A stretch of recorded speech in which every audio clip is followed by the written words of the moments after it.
The National Association of Colleges and Employers, it's a nationwide association. They ask employers, what are you looking for when you hire somebody new? You can see that verbal communication skills came out by far #1, but even sense of humor made the cutoff.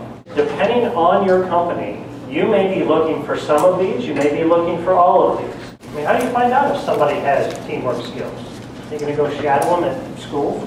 Resume and cover letter, first spot where you can really highlight some of your capabilities, most definitely. And then the other way would be the interview. I first wanted to let you know just some of the types of interviews you can use to assess candidates if you are hiring somebody. One of the ways they do that, of course, is they look at your cover letter and resume. If you have any misspellings, you're done. And I don't say that like it's, ooh, you're done. I mean, employers literally tell us this. If there's a mistake, we will not pursue that candidate any further. That's how important perfection is on your resume and cover letter.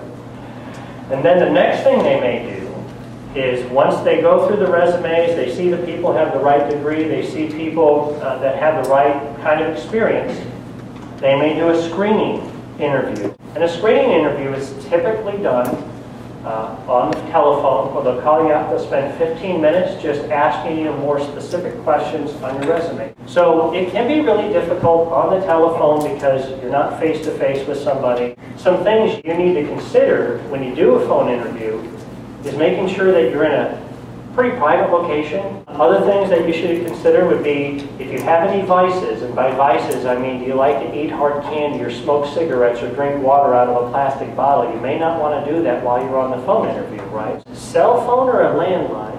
If you use a cell phone, fine, but a landline is always more effective. So if you can get to a landline, that's just better because they don't have that awkward cutoff and you have to call back and try and reconnect. And on campus, they have interview rooms with phones in them that you can do a screening interview where you can talk to somebody on the phone. That makes it somewhat convenient. Your other job during the phone interview is that you have to sound excited.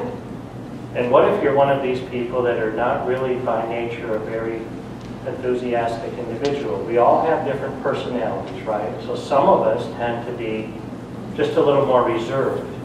And it's going to take a little more for you to use your voice to say, you know, that really was interesting, or I really am excited about this opportunity. You have to use your voice to express some enthusiasm.